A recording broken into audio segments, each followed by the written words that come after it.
Hello, I am back. It has been a while, and I have another nightmare playthrough of a great Quake map. Today I'm going to be playing Starslave by Comfy by the Fire, which is a fantastic copper release solo map which came out this month. It's Comfy's second solo release, the first one being I No Longer Fear the Ranger Guarding My Heel, which is something you should definitely go and play. I've made some videos on in the past. But she's also contributed to Snack Pack 3 with Annihilation Conduit and a bunch of things to Coffee Quake 2, which was equally great. Now, for a sophomore release, as the Americans would say, Starslave is really, really impressive. It's a big step up from Ranger Guarding My Heel, and I'm just kind of blown away by it, really. Egyptian themed, it's got really great thick atmosphere. It has some story through lore scrolls and environmental stuff, which I might touch upon, but I'm not really focusing on this playthrough because it doesn't really gel well with my extremely aggressive, silly playthrough style. And yeah, it's just the gameplay. There's some fantastic stuff that I've never seen before, and it's great. So, without further ado, I'm going to just go talk through this now. Enjoy. Okay, now we start out outside the pyramid here. That's the first of our lore books. These tell you the story as you go, some are in sequence and some aren't. Just want to say I really like the lighting in this map, how there's a lot of stuff like the lights progressively turning on, pulsing lights to kind of lead you about, and the blue fog. It just looks really nice. So there's 25 secrets in this map. I'm going to be kind of going through them at kind of whirlwind pace. First of these little fights is a lock-in fight. This is kind of scary, this fight. I won't tell a lie. It shows off the Copper's new Nightmare Knights, which run much faster, and the kind of spam turret behaviour of the Touch. Now, this map is based around a lot of little quad runs, at least in the first half. This is the first one. You can see there's another quad behind this door, so it's not like I've got much space to use this quad in, but I kind of take the most I can out of it. I take it into the secret as well, so this unlocks 2 secrets doing this here. But going in this doorway, we get a silver key. Now, silver keys are important because there are these little shrines everywhere, and in exchange for a silver key, you get a random item. It can be ammo, it can be armour of any tier, it can also be a pentagram of protection. That's completely random, what you get. I'm not sure what defines what it is, but it's a random thing, so sometimes you get lucky, sometimes you don't. In this run, I kind of got lucky-ish. The challenge component to this map is quite large, but it doesn't really rely on you needing the secrets to kind of keep you alive. There's enough stuff just lying around, so it's not a big deal. Second quadrant here, you have this crusher. I love the little blood trails on the floor where it's dragged along. And there's another quadrant here as well. I think that if you played this map sort of just without going for secrets and just kind of rush to the end, you could probably do it really fast and just keep all those quads chained right until you get back to the starting room, which is what the first game's all about. But hey, it's fun to go through these secrets and melt everything with the quads. Another lore book there. The lore for this is very simple. There's the Pharaoh, there's this pyramid with the strange power source underneath it. Magician has something to do with providing this, and then you find out, well, what is this? What is this weird power source? And why are there little clones of Ranger everywhere dead? With notebooks filled with notes, and it's good. It's a nice kind of horror thing. I think Comfy wrote them all. If you want to get into the story, I would strongly recommend just playing it. The sound design's so good as well. You get this sort of like crackling of electrical energy and stuff in certain places, and all the environmental stuff where you get this mix of the tech-based stuff hidden away, the ancient tech hidden underneath all the stone stuff. It's really cool. It's nicely put together. This area here is optional, and it's pretty hard. As in, like, some of the more challenging fights are hidden away like this. So this has a return of a feature from I No Longer Fear the Ranger Guarding My Heel, and that's these pillars here, which shoot projectiles. And they chase you, the force projectile things, and they only disable when you go out of range until after a certain amount of time. But what you want to do here basically is just keep moving forwards, keep running. These spikes just prevent you from moving. It means that you've got to kind of just circle about. Likewise, in this situation here, it's best just to push forward to the end because you get a quad, and also because if you kind of try and hang back and dance around where the pillar is, that four will probably bounce in front of you and get in the way. And your reward for doing all this, of course, is a big wall of these grunts. And don't count grunts out, by the way. Especially on Nightmare, these grunts hit really, really hard. And if you don't have armour, they can kill you pretty fast.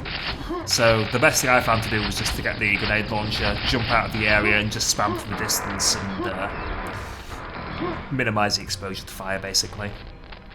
And that's this room sorted out here, basically. We've got 2 keys for the trouble, pretty good. We got another shrine to use them on. Will we get a good roll? We actually do. We get the pence here, which is really nice. And oh, by the way, look at the way the lights turn on as you run toward this quad. It's so clever how this map here has a situation where you see the quad at the end of the hallway and you want to head toward it, and then it puts the shambles in front of you and behind you, and you've got to make that judgment call. Do I just push forward here, or do I try and retreat?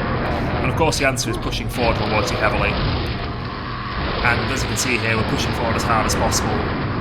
Going to this room with the turbines in the water, which leads back to the starting room. And that's basically the entire first half of this map. It's just a loop. But we're going to go back now and do some secret hunting, because you know me. Got 100% everything. This jump here, you can make just by circle jumping and ramp jumping, as long as you stand far enough away from the block when you jump up. Otherwise, you're supposed to, I believe, jump on the other side. There's some more blocks to climb on, and you can kind of circle jump off that. But I found that to be kind of tricky. The platforming basically truncated. And you have the left-hand path, right-hand path, and this one here.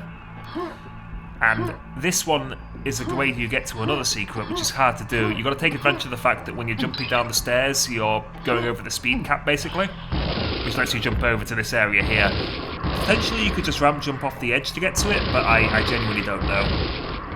But you're in the rafters now up here, which is nice. It's good for some ammo. And there's also another book of another ranger and a journal up here if you want to read the story some more. It's nicely put together, this, because you get this nice story and you get all this environmental storytelling and stuff like that, and it's up to the player whether they kind of pay attention to it or not, or to what weight they ascribe it, which is nice. It's a real skill to kind of deftly be able to weave a narrative or a story in like a Quake map or something like that, with just a little bit of text and just the environment, basically. No tedious lock-ins or anything like that. More secret stuff here. I couldn't find a way of getting back up, so I've got to do this sort of jumping here. With air control, it's very, very easy, but if you don't have it, it's hard. The fear tunnels. Now this killed me in my first playthrough. This is hard. As you can see here, I'm already taking damage from being in the water. Also, there's spawns in a very narrow space, very controlled space, and you can also risk drowning, so you can compound the damage over time, and you can get a spawn in your face, and you can die very quickly in here. Basically, what it boils down to is just being aggressive, being bold, and praying, really. But you can then see why you're taking damage in here, because at first it's very confusing, like, why am I taking damage in the water? And it's because you have these electrical pylons, which is really nice, like the hydroelectric thing. I'm not really sure what's going on with it, but it's cool how like the water's lit, it pulses, it throbs menacingly. You have this lovely loud sound, which is fantastic. Like a trip to Wales. Anyway. You need to go down this road. This is actually the mandatory progression path, because if you go into the main room again on this upper loop, there's a gold key door, which we lack, and this is where the gold key is. Oh my god, you can see how dangerous the fish are in Copper 1.3 now on Nightmare, how fast they are. Scary. There's big chunky scrag projectiles as well. Now I skip an area of the map here, which is something where if you play yourself, go inside this hole here. It's a long swim which will use up all of your biosuit, but it takes you to like a nice kind of tech area which has some ominous, scary environmental stuff, but also it reveals a little bit more about what's going on with a little journal and some stuff. It's really cool. I only didn't go there because it doesn't count towards the secret percentage, and I'm not speedrunning, but I like to go fast. Anyway, there's also respawning biosuits here on this map, which I think is super generous, all things considered. It just means that you can take your time exploring underwater. It reminds me a lot of D2M8, the underwater sections, Mazu's map and Dwell, but without that same sort of edge, I suppose. It's honestly, this map is it's not quite as hard as Ranger, Guiding Heel, or the Snack Jam map. It's relatively restrained, I would say. Nasty secret under there. That lift, as you can see, has a bit of a delay before it opens and lowers again, so if you go into this place, the Forgotten Secret, and you get ambushed, waiting for it to let you out is very scary. And outside there were 2 more of these little shrines that accept silver keys. And as you can see, the sky's dark, and this is a really nice effect, which I don't really pay much attention to. I keep looking up now and again. You get these Vors that come in. It's so nice. All the stars have gone out in the sky. It's really good. Gotta say though, my random reward here, getting 2 nail packs, is absolutely what I did not want in any circumstance. I was desperate for some armour, any at all, and I banked on there being some armour, so I didn't pick up the yellow, which you saw on the bridge up top there, and now I kind of wish I did, because I completely forget to go grab it. I go through the gold key door,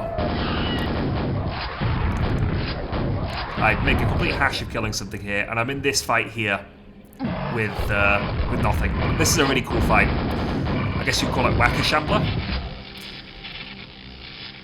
And what happens? Shambler pops out the ground, Shambler goes back in the ground, Shambler pops out, goes back in, repeat, repeat, repeat. There's 5 to kill. Eventually they tend to get hung up and kill themselves, the last 2, which is quite nice. They get jibbed by the doors, I'm not sure why. That might be a logic thing, or it might be intentional. But with no armour, this is a little bit scary, especially Copper 1.3, where Shamblers can fire in bursts of 3 attacks without an interruption, which is scary. Like he was about to there before I stopped him, because I managed to get a pain chance on him. But really scary.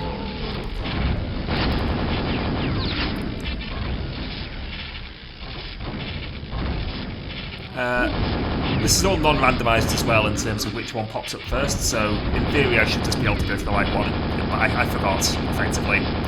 Which left me on a very tasty 5 HP, which is not great. That disabled this room, which is very cool. That book there is important. It tells you what you need to do at the end of the map. It mentions sacrificing yourself to the star which has been captured. Spoiler, there's a star being held underneath here and being used to power everything.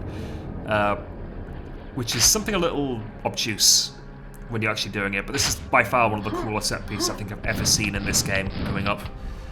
So much so, I've gone out of my way to deliberately not spoil what it is until you get to either this part of the video or people go out and play it themselves, you know? Because it is just that cool. And here it is. Really cool use of the fog as well, to get that sense of scale. What I'm doing here, you're wondering why I'm being so passive, I'm using the nail gun because it has a limited range, so I can snipe the things which are out of the range of the shotgun's hit scan nonsense to kill as many of these wizards as possible, because they get in the way later on if you try and run through this, leaving them sort of to become active whenever you get close. And I want to minimise my chances here, because this is hard, this is genuinely quite a tricky fight. But before we do that, we're going to go collect all our resources, collect all our cells, whatever we can. And this is the big set piece. It tells you to step into the light, but the light really hurts. Basically, when the sun or the star is out of its containment, if you're in its direct light, anywhere it's casting light, you will take damage. If you are not, you're safe. So right now we're in the shadows, you can see the shadows when it's lit up, and those are the safe places to be. They're a little bit ambiguous because it uses Quake's light maps, and then I think Conduit must have drawn sort of safe boundaries based on sort of eyeballing it. So sometimes it's a little bit too generous, sometimes it's a little bit not generous. In Doom this would be a lot easier because obviously it would just be a line, and you'd say if you're on this side of the line it's going to take damage, on this time you're not. But when you've got soft shadows like this, it's scary. And this entire area here is all about just navigating around, dealing with this light. Which I make look easy, but let me tell you, on a blind playthrough, this is scary. And you have the great sound design. You've got the subtle changes in the fog when it switches between the two different light styles. Everything is just so good. Also, this here, where I am down here right now, this is a shrine like I did one, and if you defile it, an altar, sorry, things get harder, but you do get a rad suit, biosuit, whatever they're called in this game, I always forget, and that will protect you from the sun's painful UV rays, at least for a little while. So it's best just to come down here, honestly, because this next section is, without it, it's hard. It's a long journey. Oop. Ramp jump up here. And away we go. Going at pace here, you can see all the shadows I can go. We've got more of those towers that shoot with enforced projectiles, just to really add to the complete chaos. These guys filter out of the little holding pens up there if you push too far forward, which is good. And then you've got this trench here, which inspires sort of panic. If you want to duck into this area, you're confronted with two shamblers. It's a scary place to be here. There might be some cover on the left-hand side, but with the tower shooting you constantly, like, it's not like you can hug the wall safely either. So really, I'm just taking advantage of the biosuit here to play as aggressively as possible. Almost dying. Not good at all. Now, worth mentioning, this secret here protects you from the tower, otherwise you'd have to dodge a little circle here, which I think would have been better. I think it's probably too nice of a secret. But a big danger of this area is fiends jumping off the edge and going down below. If that happens, they're really hard to kill, reliably and safely. So I do a lot of things which I don't mention here when I'm playing, which is just making sure that the fiends and the shamblers don't accidentally fall in, basically. This is the one safe spot here when you're against this fucking wall of nasty fellas. One little surprise Hell Knight I thought I'd killed, but I obviously hadn't. But hey, it's worth it. And a shambler as well in the shadows there. You can just see their silhouette barely if you're playing super slowly, because they are a rude surprise at the end there, because there's no cover at all from anything. Kind of a damn situation when you're down there. You push too far forward, there's a shambler, there's nowhere to run. And then you've got the sun on the timer constantly coming out, and oh, it's horrible. This secret says it's easy. It's not, because I mean, who in their right mind's going to go out over the top here and expose themselves to the damage? Like, this one is hard, and that is fair to say, very hard. So, you do all this, there's only one way to get back up there, you've got to go down. It does reseed the path though, so you've got to drop down here. You have a Sun Tarot card, all of Country's maps have tarot card motifs in them. I'm not sure why, but I think it's quite nice.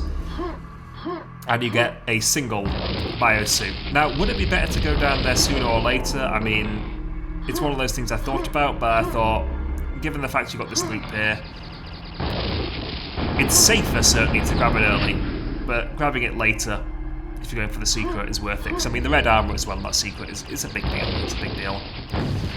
So this guy here, I was terrified that he was going to jump off the edge. I've done a couple of demos of this before this one, sort of 24 minutes, 21 minutes, just gradually pushing the time down.